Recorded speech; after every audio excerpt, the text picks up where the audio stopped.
105.9 True FM, dito tayo sa totoo. Kapatid, congratulations sa inyong lahat. Opo, na nakatutok dito sa totoo. Tama po yan ha, nasa pangalawang successful week na nga po tayo dito sa ating bagong tahanan sa 105.9.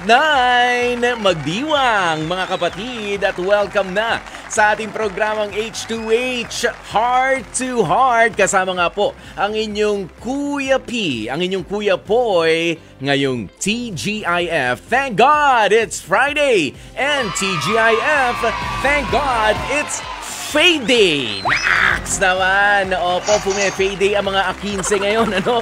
Ayan, magaganda ang ngiti ng mga tao. Kaya pala kanina, no, kahit sa kakalsadahan, ano, bigayan. Ay, malalamig ang ulo ng tao. Kahit maliit, okay lang. Sige, mauna ka na. Hindi, ikaw na. Hindi, ikaw na nga. Ikaw na. Yan, nag-away pa. Kabibigayan. Ayan na, kahit yung mga nakakasalubong natin, gaganda ng mood at panghawakan po natin ang magandang mood na yan ha. Hanggang sa weekend, dahil as early as now, ay papaalala ko po sa inyo, tutukan nyo rin po kami para sa ating H2H, Heart to Heart Catch-Up episodes every Sunday, 12 noon hanggang 2:30 p.m.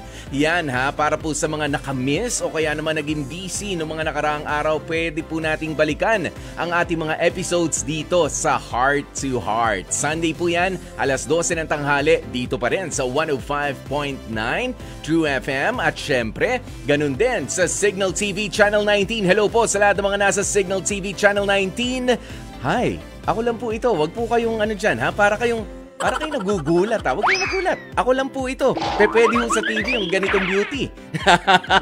Ayan, pero eto na nga po tayo. Love question of the day natin ha. Sagutin nyo nga ha mga kapatid. Paano nga ba malalaman kung niloloko ka na ng ka-long distance relationship mo?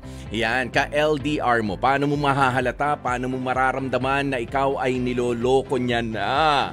Ayan, gaano ba ka-long distance ang long distance ninyo? Sige, i-share nyo po sa amin yan. At eto pa, isang pampaganda ng mood ngayon, 250 pesos na cash ang aming ipamimigay. Kaya naman i-ready nyo na mga kapatid ang inyong astig advice, astig comments para sa ating astig na kwentuhan. Halika na dito sa ating astig na kwentuhan, kasama po ang inyong Kuya Poy. H2H Astig Confessions. Eto na nga po ang ating mga kausap, aminado. Opo, aminado. Wag na natin kausapin, aminado na pala eh. Ayan. Hindi, kasi ganito po ang siste. Aminado raw. Oo, na lasenggo at mabarkada itong si Mark. Kaya ang ending hanggang ngayon ay hindi pa rin daw sila okay ng kanyang dating karelasyon. Mula raw kasi nang magkaroon sila ng anak ng partner niyang si Emily, ay hindi na raw naging maganda ang takbo ng kanilang pagsasama. Gusto na raw talaga magbagong buhay nitong si Mark. Pero sa tuwing gusto na raw niyang magbagong buhay, napakadali niya naman daw na matangay ng kanyang barkada sa pagbibisyo. Kaya kausapin na nga natin, ano bang bisyo nga ito, no? Ayan, lasenggo, mabarkada, baka may malala pa dyan. Mark, ha? Wag naman sana. Mula sa Bulacan, 27 years old. Mark, magandang tanghali sa'yo. Hello po. Oo, Mark. Oo, ay ano ba to? Ano na ba ang situation ng inyong pagsasama ni Emily? Ganun pa din po. Magkaiwalay pa rin. Hindi pa rin po. Ilang taon na ba yung anak ninyo? 1 year old na po. Naku, batang-bata pa yan, ha? Oo, si Emily ba ay nagtatrabaho at ikaw rin, Mark? Apo, parehas po kami trabaho. Iyon. So, sabi mo nga dito, aminado ka na lasenggo at mabarkada. Okay, ikaw ba talagang tinatanggap mo na lasenggo ka? At wala nang pagbabago doon sa parting yun? Kasi yan ang madalas na pinag-aawayan ninyo ni Emily. Hindi naman po. Hindi naman po ganong laseng, gano'n.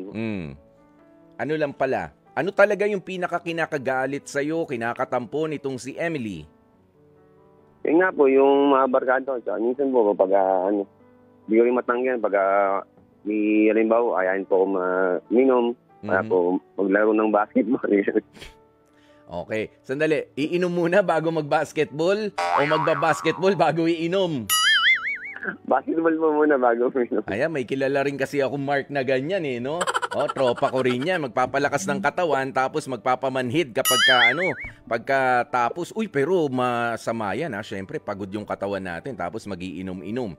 Ayan, pero ganito na nga, Mark. Ayan, meron ng problema kasi sa bahay, di ba? Meron ng problema sa relasyon nyo nitong si Emily at isa nga sa dahilan niyan, bakit hindi ko naman sa sinasabi na iwasan natin yung mga barkada natin? Ito bang problema nyo ni Emily ay alam ng tropa?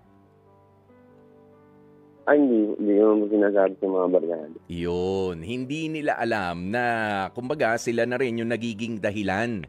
Ha? Kung bakit ganyan. Hindi nila alam, hindi mo na ikikwento kahit nakainom ka na? Hindi po kasi hindi yan po makwentong barkada. Kung ano po yung problema sa bahay, sa amin lang po yun. Hindi ko na po pinasabi sa iba. Oo, alam mo, tama naman yun. Ano? Hindi mo naman sinasabi sa iba. Nga lang, yung iba na lagi mong kasama ay sila na rin ngayon yung dahilan ng problema niyong dalawa nitong si Emily. So ikaw, bago tayo tumanggap ng mga astig na advice, astig na mga comments sa mga kapatid natin, mga nanonood at nakikinig, ano ba sa tingin mo yung magandang pagbabago para sa iyo, Mark? Yun nga po, gaya po ngayon, magpapas. Iwasan na lahat yung iwasan na yung mga ganun, nakakawagalian na pag-inom, ganun. Focus muna sa trabaho, tsaka yung baby. Gaano mo kadalas nakikita yung baby ninyo? Ano po, sa video call lang po eh. Ha? Hindi mo rin nayayakap? Di mo man lang naaamoy? Hindi po, nasa malayong lugar. Inuwi po nung dati kong kinakasama yung baby namin. Oo, sandali. Ikaw ay nasa Bulacan. Ngayon, si Emily ay Opo. nasaan? Bulacan din po, kasi po yung baby po namin, dinala po niya sa mami niya. Saan yun? Sa sa Pagigaraw. Naku, malayo nga. Oo, malayo-layo yan, ano? Pero, syempre, kailangan manggaling sa'yo rin yung effort. Sa ngayon ba, nakukumusta mo, nakaka-chat mo rin itong si Emily? Sa ngayon, hindi ko nakakausap eh. At wala ka rin plano nakausapin? Meron naman po. Medyo busy lang din po siguro. Trabaho, ganun. Oh, busy pala sa trabaho. Ikaw talaga, nag-inom-inom ka pa naman, Mark. Ayan, pero ikaw naman na bibigay mo yung mga obligasyon mo bilang, syempre, magulang doon sa baby ninyo ni Emily. Ako na, bibigay na sa support na ako.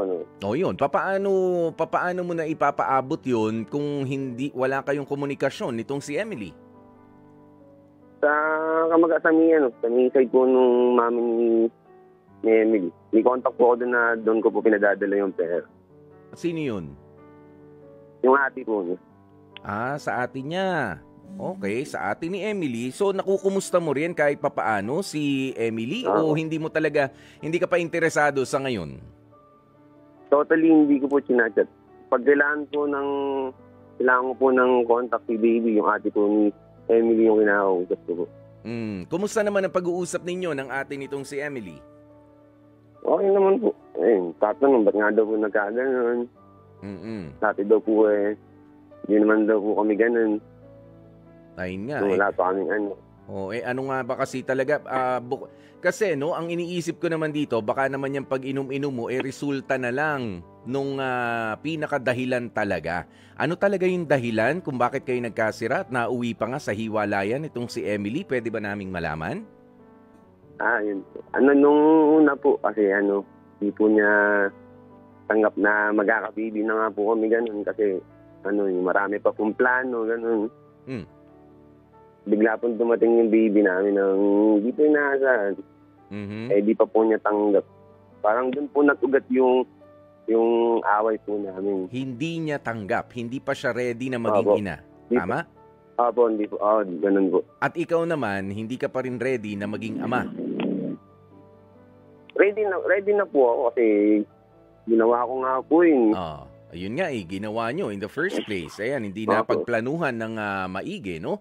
Ayan, pero sige, so yun pala, meron kayong problema doon sa parting yun. Di all the more na kailangang mas kumustahin mo siya at kausapin papaano ba natin masusolusyonan ito. Ha? Tayo ba ay magsasamang muli para mapalaki na maayos yung bata o papasok tayo dun sa co-parenting arrangement na tinatawag na ganito na lang, papadala ako ng suporta, ganyan-ganyan. 'Di ba? Ay papaano? Ikaw ba nakikita mo at papayag ka, kaya mo na makita si Emily sa piling ng iba? Hindi po. Ha? Hindi po. Parang labas sa ilong yung sagot. Hindi man.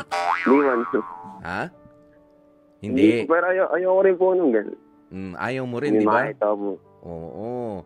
Okay. Sige, merong tanggapin natin itong tawag mula kay Cholo ng Manila para sa kanyang #AstigAdvice. Cholo, magandang tanghali sa'yo, Cholo. Good afternoon, Kuya Boy. Oo, good afternoon. Ano ba ang maipapayo mo, astig advice mo para kay Mark at kay Emily?